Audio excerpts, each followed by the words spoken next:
Please join us for our road trip through beautiful North Wales. In this video, we will take a peek at an epic castle, visit a famous village, marvel at the majestic Snowdonia mountains and the plentiful supply of slate, soak up the lush green rolling hills of the countryside, stay at a gorgeous country house hotel, dine on some local seafood, enjoy some scenic views over the lakes, and hike to a magical Fairy Glen for some lovely photos, and maybe even see a few sheep along the way. We just finished visiting Betws-y-Coed Castle, which I will do a separate video on because there's a lot to see there, and I vlogged my whole visit there. And now we've come over to Caernarfon. It's about 7 o'clock at night. So we've had dinner, we've come over here. Obviously, the Caernarfon Castle is not open, but I wanted to just show it because it's my other favorite castle. So pretty, right? Another great sand castle. I haven't seen this Ferris wheel before. I wonder how long that's been there. I fell in love with Caernarfon on my first visit in 1985, and then introduced my sons to the castle about 20 years later. It continues to be a favorite of mine because of its beauty, its location, and its history.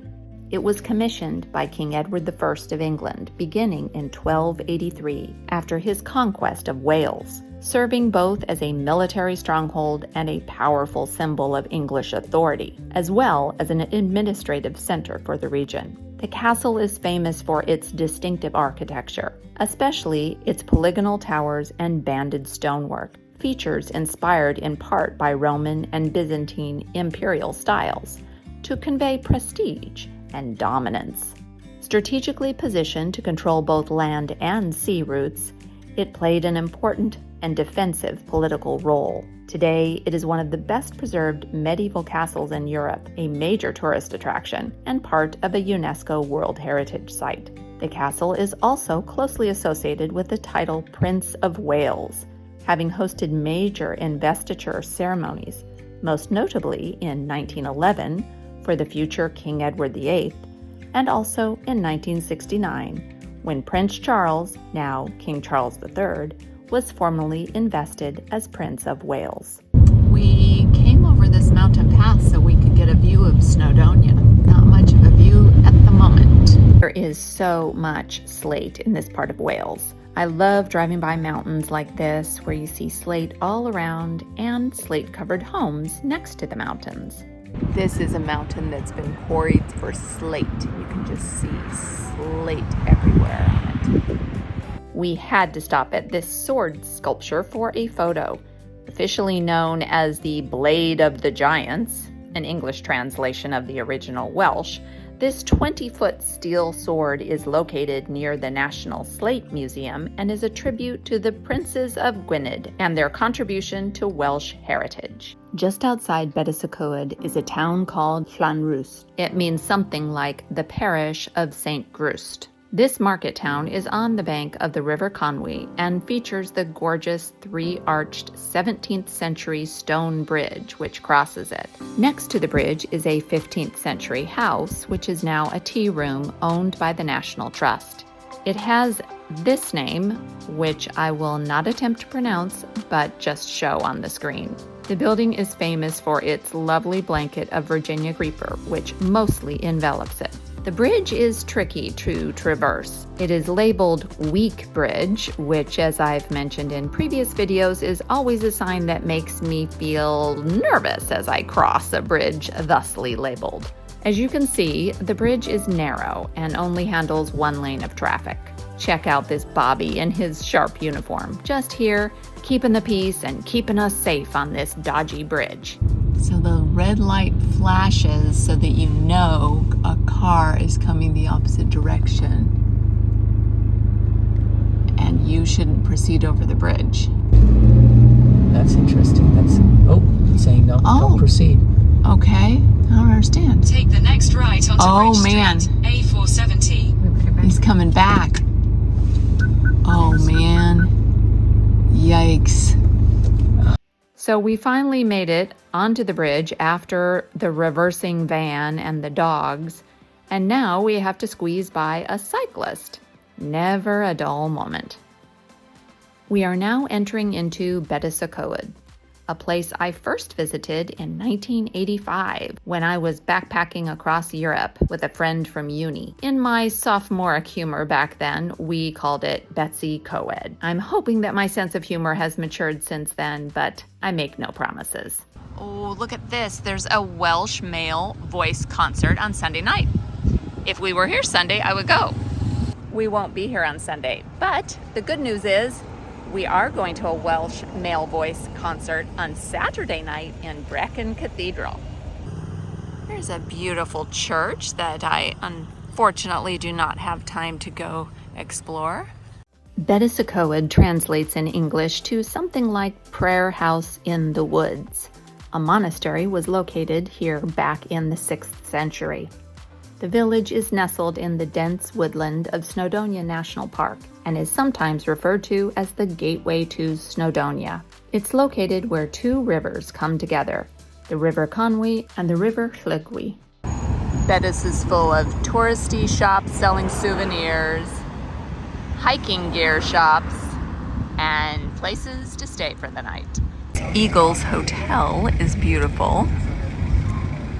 So we were just walking through this big field where no one is, and Kevin and Susan were talking about how they needed to have some change because apparently you have to pay to use the toilet here in Wales. And I looked down, and in the grass was a 2-pound coin and 2 1-pound coins. So there, just what we needed, just when we needed it. Ask and ye shall receive. We're having dinner tonight at the Betws-y-Coed Hotel in their restaurant, and it is a really authentic Welsh pub, and I love the decor and the setting, so I have to show you around.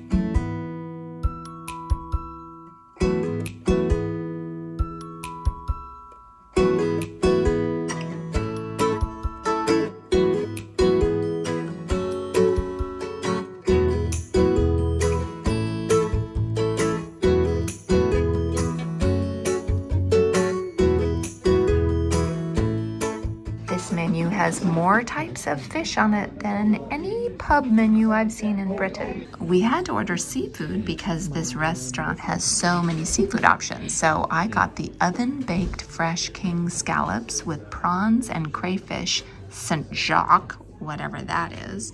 And Ian got their famous Betws-y-Coed shepherd's pie with 24-hour slow braised lamb from a local farm, garlic and rosemary with cheddar mash and balsamic cabbage.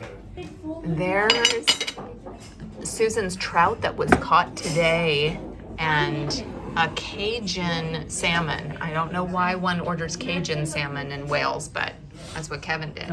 All their desserts are homemade and they all sound fantastic. I'm most tempted by the homemade ginger pudding and the homemade honeycomb and chocolate cheesecake. So we got both. Here is the cheesecake and here is the ginger pudding with ice cream and syrup. Speaking of hotels, here is where we stayed the night. This place was an absolutely gorgeous country house hotel. I have been trying to learn how to say the name of the hotel. It's something like Caer Rhun. I got the person at reception to say it correctly for me. Caer Rhun Hall. Thank you so much. We thoroughly enjoyed our stay here. The grounds were expansive and beautiful as well. Highly recommend. And stay tuned to see later some of the interesting things I encountered at the breakfast buffet. But first, let's have a room tour. And here is our room with a nice little fireplace and beautiful bed and nice windows. Let's see the view. Oh, very pretty woodland setting. Nice armoire. And then here is the bathroom. One fun thing about the decor is that there are sheep everywhere, scattered around the hotel. Very appropriate for Wales. Look at this massive tree that's just behind the hotel. And check it out, there's a swing. And my cute Ian is swinging on it. It's the next morning here in North Wales, and today we plan to explore Snowdonia. We will not be hiking to the top of Snowdon because that's a bit too much for me. We also will not be taking the train because we didn't plan ahead in enough time to get a booking. But we will be exploring some fun places in Snowdonia National Park today. Through Snowdonia, we enjoyed the views of rolling green hills, the fields of fluffy white sheep, the stone walls lining the roads, and the majestic mountains of Snowdonia in the distance, even if they had a bit of cloud cover. So come along with me whilst I try not to get motion sick on these very curvy mountain roads. Now we're driving to find Fairy Glen. I'm embarrassed to say I don't know if we're in Fairy Glen. Ian thinks we're here or close to here, but wherever we are, this is absolutely beautiful. Just moss-covered, huge stones and little pools of water and just a really beautiful stream.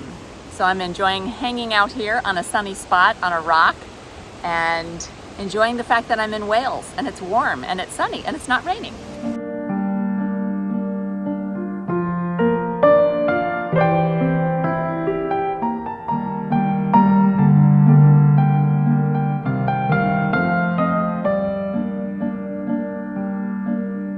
This is the sign. It says how to get to Betws-y-Coed, but allegedly it also takes us to Fairy Glen. We'll find out.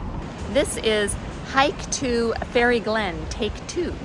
This time we're actually following a trail rather than blazing our own trail through the woods, which did not work out well for me. It's a nice trail, shady, and not too treacherous yet. I'm anticipating that when we get closer to getting down to the river and have to do the descent, it might be more treacherous. Now we can see the river a little bit more. Fairy Glen is supposed to be a magical place, and this part of the walk is looking a bit magical. This is the first gate I've encountered on the trail. Now you know why the gate is there, because on this side of the gate there are sheep, apparently, given all the poo I'm seeing. The trail is getting easier to walk, and there's some nice foxgloves along it. The only challenge is I'm not entirely sure we're headed toward Fairy Glen. Time will tell. Ian is demonstrating how a sheep would cross the gate, but don't go over head first. Walk like a human. I'm just glad that there's a gate, because that means we're hopeful there's less poop on the trail ahead of us.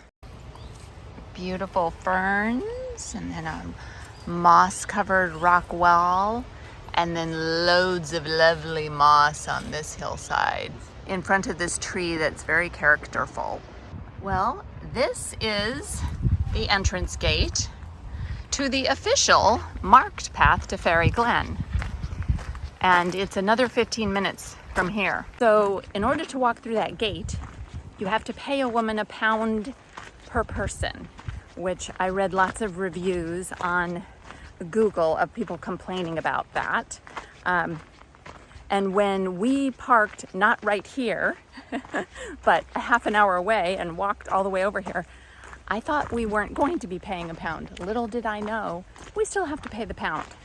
So I guess all we've done is saved ourselves £1 for the car to be parked right here, and we got an extra hour walk in, which we didn't really have time for because we're trying to see a lot of things today. So it's very interesting that the tourist information in Betws-y-Coed told us to walk this way to Fairy Glen.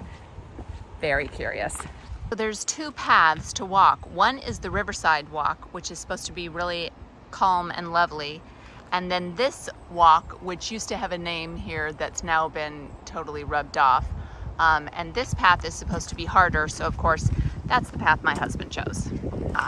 Okay, so the sign actually is pointing to Fairy Glen. That's what was rubbed off the previous sign.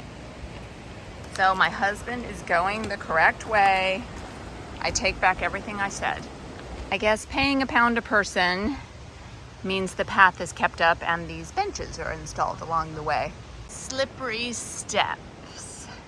So I think this means we're finally getting close to the Glen. Here are the steps, but they're looking pretty dry today, thankfully. Here's the bottom of the steps. And then you have to kind of scramble across some big jaggedy boulders to get down here. Oh my goodness, I just saw a massive fish jump down the stream about there. That was amazing. Anyway, here's the Glen. A few other people down here enjoying it. The light right here is really great, really magical. Oh, look at the reflection in the water. That is beautiful.